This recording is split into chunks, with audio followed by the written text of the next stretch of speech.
এক ছেলে গাছ থেকে আম চুরি করে খাইছে। তখন সেই ছেলেকে এলাকার লোকজনেরা হুজুরের কাছে ধরে নিয়ে এসে বলছে, হুজুর এই আম চোরের বিচার করে দেন। হুজুর তার কিতাব বের করে সমস্ত লোকের সামনে কিতাব খুলে পড়তে আরম্ভ করলো। যে চুরি করে খাইছে আম তাকে দিতে হবে তার দাম, দাম না দিলে তার পিঠের উপরে কিল পড়বে ধাম ধাম।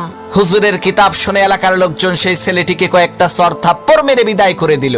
আল্লাহর কি কুদরত! কয়েকদিন পর সেই হুজুরের নিজের ছেলে ডাব চুরি করে খাইছে। তখন এলাকার লোকজন হুজুরের কাছে এসে বলছে, হুজুর মানুষের ছেলে আম চুরি করে খাইছে দেখে বিচার করলেন, এখন আপনার ছেলে তো ডাব চুরি করে খাইছে, বিচার করেন তো দেখি। লোকদের কথা শুনে হুজুর তার কিতাব বের করে বলল, ভাইরা আমার, কিতাবে লেখা আছে যে চুরি করে খাইছে ডাব তার হয় নাই কোনো পাপ। তখন এলাকার লোকজন বলল, হুজুর বুঝলাম ডাব খাইলে পাপ নাই, কিন্তু আপনার ছেলে তো একেবারে পাকা জোনা খাইছে। হুজুর তখন কিতাব থেকে পড়লো, যে খাইলো জোনা তার নাই কোনো গুনাহ। এলাকার লোকজন বলল, হুজুর ডাব খাইলে পাপ নাই, জোনা খাইলে গুনাহ নাই মানলাম, কিন্তু আপনার ছেলে তো নারিকেল খাইছে।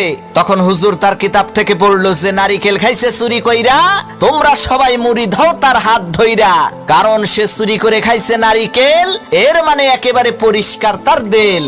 তখন এলাকার লোকজন বলল, সর্বনাশ, হুজুর আপনার ছেলের বিচার করার কোনো দরকার নাই, আপনি আমাদের ছেলেরই বিচার কইরেন তাই হবে।